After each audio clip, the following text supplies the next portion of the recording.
es ESP-2050. Como puede notar en mi voz, no soy un ser humano, soy un robot. Un sistema de voz creado a partir de inteligencia artificial.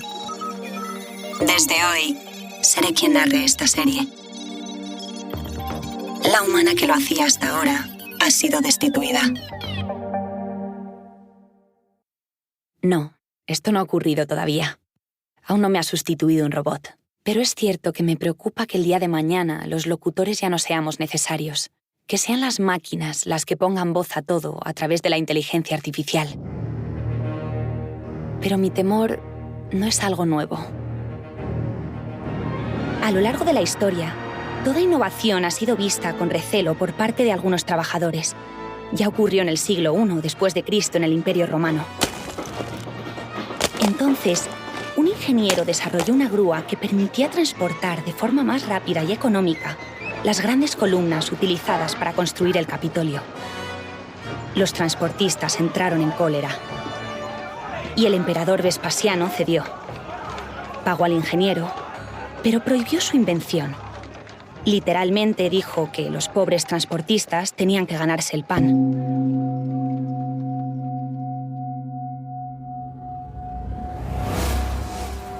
2000 años después, como ha venido sucediendo a lo largo de la historia, el mismo miedo vuelve a surgir.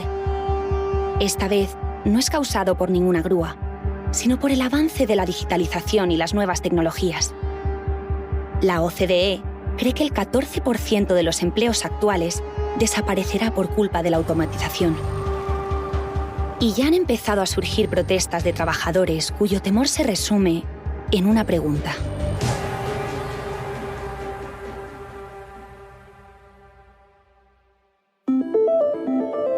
¿Nos quitarán los robots el trabajo?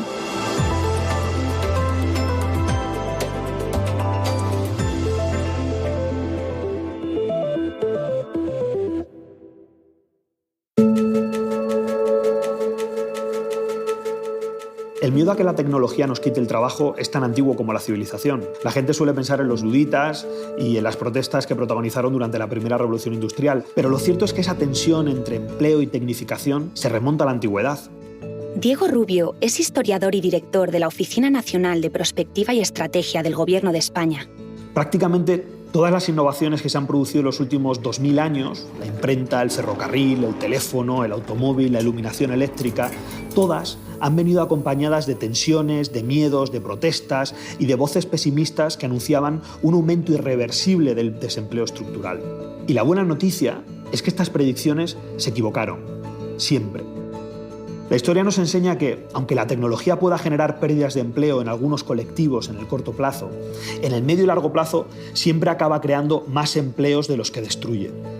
Por ejemplo, se estima que en los Estados Unidos el automóvil destruyó 620.000 empleos en la primera mitad del siglo XX, pero que creó 7 millones de empleos nuevos. De forma parecida, se ha estudiado que el ordenador personal eliminó en Estados Unidos 3 millones de trabajos entre 1970 y el año 2015, pero que creó 19 millones de empleos en ese mismo periodo. Si la tecnología destruyese trabajos de forma permanente, los países más industrializados del mundo, como por ejemplo Alemania o Reino Unido o Japón, tendrían las tasas de desempleo más elevadas del mundo, cuando es justo lo contrario. Estos países prácticamente no tienen paro. En España, la tendencia ha sido precisamente esa. El avance tecnológico ha traído consigo nuevos empleos y oportunidades de negocio. La tasa de población ocupada es hoy mucho mayor que la de 1850. Además, los puestos de trabajo son de mayor calidad y permiten un mejor nivel de vida. Y todo ello a pesar de la generalización de tecnologías disruptivas. El futuro no tiene por qué ser diferente. Creo que en las próximas décadas veremos exactamente las mismas dinámicas que hemos visto en el pasado. La digitalización destruirá muchos empleos, pero creará otros nuevos y, sobre todo, va a transformar el resto. Y lo hará, en la mayoría de los casos, para bien. Mira a tu alrededor. Piensa en tus familiares, en tus amigos. Piensa en sus trabajos. Lo más probable es que muchos de ellos desaparezcan en las próximas décadas. Pero, ¿cuáles? Aunque existen muchos estudios al respecto, lo cierto es que resulta imposible anticipar con precisión ¿qué empleos se automatizarán en el futuro? Lo que sí es seguro es que su número será elevado. Sobre todo, desaparecerán aquellas ocupaciones que hoy implican tareas físicas o repetitivas, que puedan ser desempeñadas por un robot o un agente digital de coste bajo o medio. Cajeros de supermercado, limpiadores, conductores, contables, traductores y publicistas, entre otros. Más que ocupaciones, sobre todo lo que conocemos son tareas, ¿no? Hay muchas ocupaciones que concentran toda una serie de tareas que son susceptibles de desaparecer. Luego, que desaparezcan o no tampoco es una cuestión solo de la tecnología. Depende de que esa tecnología sea suficientemente barata y de que las regulaciones sociales se adecúen. O sea, que la sociedad decida que queremos hacer las cosas de esa manera, con esa nueva tecnología. La conducción autónoma será una realidad, pero es una decisión de la sociedad decidir si los taxis o los servicios de viajeros por la ciudad se van a hacer con coches tripulados o no tripulados. Rafael Domenech es catedrático de Economía de la Universidad de Valencia y autor del libro La era de la disrupción digital. Esas ocupaciones se caracterizan por estar ocupados por trabajadores con menores cualificaciones que hacen trabajos más rutinarios, ¿no? Más susceptibles de ser sustituidos por máquinas, o algo muy importante, cada vez más importante, ¿no? Por todo este paquete que forma la inteligencia artificial, los datos masivos y el Internet de las cosas, ¿no? El Internet de las cosas que nos permite tener todos los dispositivos conectados, monitorizados, recibiendo órdenes, y esto pues hace que sea muy potente, ¿no? Asusta un poco, ¿verdad? La buena noticia es que este cambio no se producirá de la noche a la mañana. Además, en el camino, surgirán nuevos empleos que podrán absorber a la mayoría de los afectados. Muchos de ellos no los podemos ahora ni imaginar. Al igual que nuestros abuelos tampoco podían hacerlo con muchos de los trabajos que tenemos hoy en día.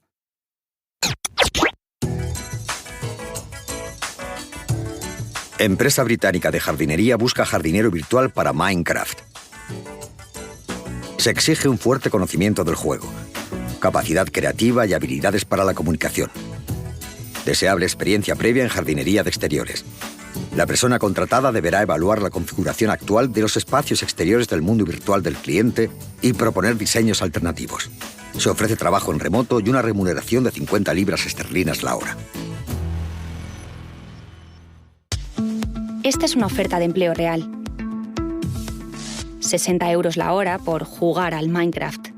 El trabajo de los sueños de muchos. Una nueva ocupación que no es del futuro, ya está aquí. Al igual que otras, como entrenador de avatares, diseñador de trajes de Fortnite o jugador profesional de eSports. ¡No me lo creo! ¡No! ¡Es un genio! Y las que están por venir. La tecnología siempre ha traído nuevas ocupaciones, siempre. Carmen Pallés es responsable de análisis y prospección laboral y profesora de la Universitat Oberta de Cataluña. La Internet nos trajo el comercio digital, por ejemplo, ahora el marketing digital, los especialistas en redes sociales, los influencers, ¿no? Un grupo enorme de nuevas ocupaciones, y a su vez nos trajo los datos masivos, y ahora tenemos que una de las grandes ocupaciones cuya demanda está empezando a crecer fuerte ahora son los analistas de datos. Y luego la inteligencia artificial pues está trayendo gente, especialistas en inteligencia artificial, generadores de algoritmos. Y no solo son las nuevas tecnologías. En las próximas décadas también surgirán nuevos empleos asociados a fenómenos en los que ya estamos inmersos. Y obviamente todas las nuevas ocupaciones que vengan por el hecho del cambio climático o de la mitigación o reversión del cambio climático va a ser enorme también, ¿no? El hecho de que vamos a tener muchos más adultos mayores en la población y que vamos a vivir más años también va a aumentar muchísimo el consumo de medicina, consumo de economía del cuidado. Podemos predecir que en el futuro se van a necesitar seguramente muchos más médicos, más enfermeros en general, personal que trabaja en salud, para asistir a toda esta población creciente que va a tener más demanda.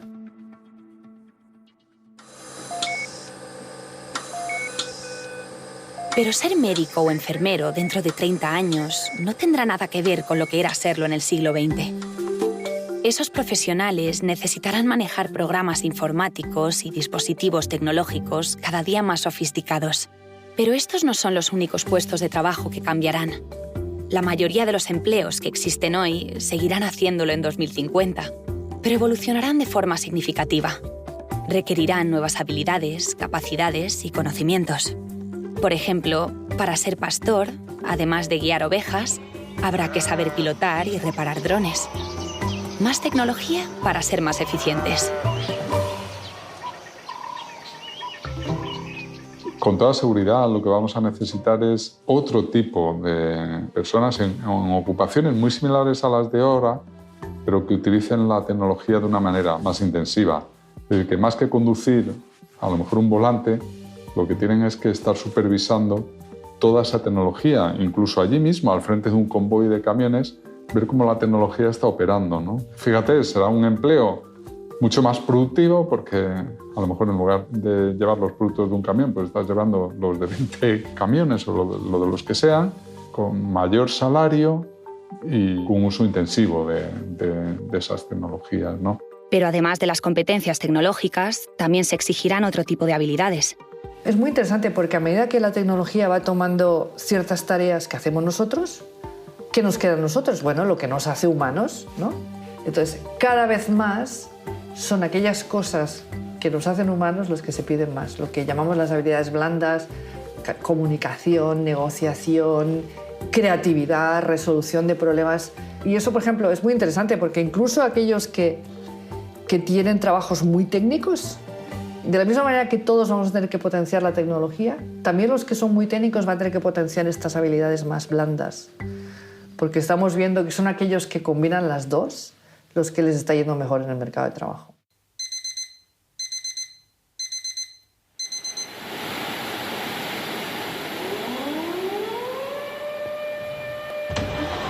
¿9 de la mañana? Comienza la jornada. A las 2, comida. A las 3, volvemos al trabajo. Hasta las 6. Al día siguiente, vuelta a empezar. Y así toda la vida. No hace tanto tiempo, este ciclo se repetía, además, en el mismo lugar de trabajo. Entrabas en la empresa con 20 años, puede que antes, y salías de ella con 65.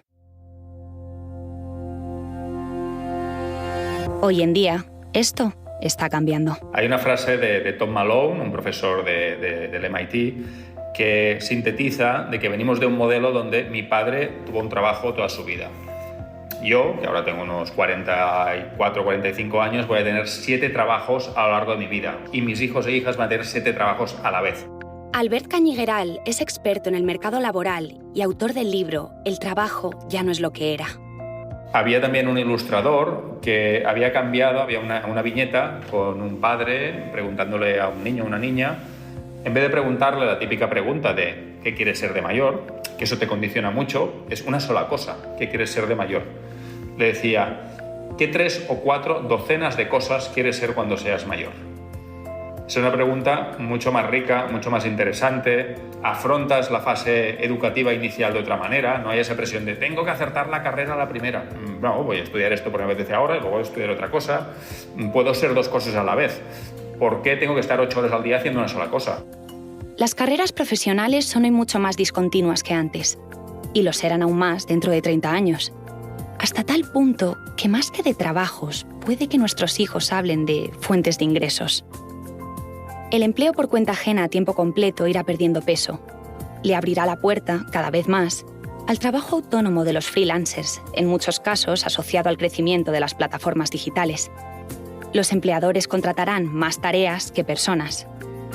Ambos modelos coexistirán en un mundo donde el trabajo habrá dejado de ser un lugar. Si vas a una grabación de una serie de televisión o una película, cuando entras en el plató o en el estudio, una parte del equipo formará parte de la plantilla de la empresa productora, donde hay probablemente una relación laboral más tradicional, y habrá otra parte del equipo, los actores, las actrices, la gente probablemente de maquillaje, de catering, de localizaciones, que son especialistas para esa película, para esa serie. Por tanto, estamos viendo cómo se van a hibridar fuerzas laborales tradicionales con fuerza laboral externa, y vamos a crear equipos híbridos en este modelo de tipo Hollywood. Podemos teletrabajar en espacios de trabajo compartido, en oficinas que sean gestionadas por varias empresas. Eso está ocurriendo ya también, que siempre que haya sistemas de seguridad y privacidad, pues eso se puede ver, o incluso ir a trabajar en espacios que sean cómodos, como puede ser, o hacer reuniones pues, en un hotel que esté cerca de casa, ¿no? Por tanto, entre trabajar en la oficina y trabajar en casa, podemos trabajar cerca de casa. O también muy lejos de ella, suponiendo que tengamos algo que reconozcamos como casa. Así lo hacen los nómadas digitales. Personas que hoy trabajan en Australia, pero que mañana se van unos meses a Londres. Cuando empieza a hacer frío, lo mejor es Canarias. Solo un requisito fundamental: una buena conexión Wi-Fi. Cuando lo llevamos al terreno de la conciliación, de tú estructurarte tus hobbies, tu vida, más allá del trabajo, ¿no? Hablamos siempre del work-life balance, ¿no? Del equilibrio entre la vida y el trabajo, ¿no? Esa es la mayor ventaja. Nacho Rodríguez es el fundador de una comunidad que acoge a los teletrabajadores que eligen Las Palmas de Gran Canaria como destino. ¿No? La libertad de decisión, de movimiento, de organizarte y de equilibrar, ¿no? Y de buscar un estilo de vida equilibrado. Este modo de vivir y trabajar no es apto ni para todas las profesiones ni para todas las personas, pero la pandemia del COVID-19 ha ampliado el abanico. Ese perfil de nómada corporativo, es decir, el empleado de una corporación que de repente, de buenas a primeras, le dicen, oye, pues no vengas a la oficina. Empezamos a ver el perfil de familias nómadas, es decir, familias donde los dos de repente teletrabajan. Veamos mucho desarrollador, mucho diseñador gráfico, pero de repente empezamos a ver gente del sector financiero, economistas, todo tipo de profesiones mucho más diferentes, empresarios. En el futuro, el número de personas que trabajará de forma no presencial irá aumentando y se extenderá a todo tipo de profesiones. Cada vez habrá más cirujanos que operen a través de robots y capitanes que dirijan la navegación de barcos a cientos de kilómetros de distancia. El cambio tecnológico de la próxima década nos depara grandes oportunidades. Si las aprovechamos bien, nos ayudarán a generar más empleo y de mayor calidad. También aumentar el bienestar de la ciudadanía. Pero no debemos cometer el error de pensar que esta mejora se hará por sí sola. La rapidez y magnitud de los cambios suponen retos inmensos para la sociedad. Si no los gestionamos bien, provocarán un aumento de la precariedad laboral y la desigualdad en nuestro país. Lo primero que sucederá es que habrá algunas personas, o muchas personas, que no podrán tener empleo o que no podrán acceder a una parte importante de los bienes públicos porque no tienen competencias digitales para acceder al empleo o a los bienes públicos. Luz Rodríguez es profesora de Derecho del Trabajo en la Universidad de Castilla-La Mancha y especialista en políticas del mercado laboral en la Organización Internacional del Trabajo. Si no puedes acceder a elementos esenciales, eres de alguna parte un excluido de una sociedad que se está transformando digitalmente. Por eso es tan importante tomar conciencia de esta transformación y tomar conciencia de cuáles son las políticas públicas que hoy hay que poner en marcha, la política educativa diferente, la política de formación distinta, la política de igualdad entre mujeres y hombres distinta, las prioridades de la política económica distintas. Muy importante, porque lo que más puede generar una mala gestión de la transformación tecnológica es una brecha entre los que están, los ganadores, y los que no están, los perdedores. Y esa brecha es una brecha de desigualdad y de exclusión de personas que como país no nos podemos permitir. Para evitar que esa brecha sea grande, será clave actualizar la protección de los trabajadores.